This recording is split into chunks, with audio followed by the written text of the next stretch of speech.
Salam dəyərli izləyicilər. Azərbaycanda işsizlərə 345 manat, yəni minimum əmək haqqı həcmində deməli pul verilə bilər. Söhbət ondan gedir ki, Dövlət Məşğulluq Agentliyi 175 sahə üzrə peşə hazırlığı həyata keçirir və burada məqsəd əmək bazarına yeni kadrların hazırlanmasıdır.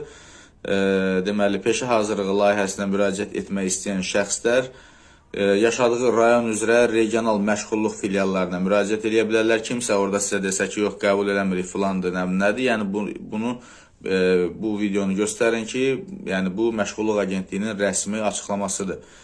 Və həmin filiallara müraciət edəndən sonra vətəndaşların orada qeydiyyat aparılır, məşğulluq imkanları qiymətləndirilir. Yəni o həmin insandan hansı peşəyə daha çox yararlı bir kadr ola bilər. Və daha sonra peşə hazırlığı üzrə layihədə iştirak eləmək istəyən müsahibələrə cəlb olunurlar. Ödənişsiz əsaslarla, yəni heç bir ödəniş eləmədən 1 aydan 6 aya qədər peşə hazırlığında iştirak edən şəxslər, həmin o kursda iştirak edən şəxslər deməli minimum əmək haqqı məbləğində 345 manat pul alır, yəni təqaüd ödənilir. Layihə ilə bağlı əlavə məlumat almaq istəyirsinizsə, deməli 142 çağrı mərkəzinə, yəni qaynar xəttə və yaxud da 596 43 05 bu nömrə ilə əlaqə saxlayın. 596 43 05 bu deməli mənim dediklərimdən bağlı sizə nə qaranlıq qalsa oradan soruşarsınız.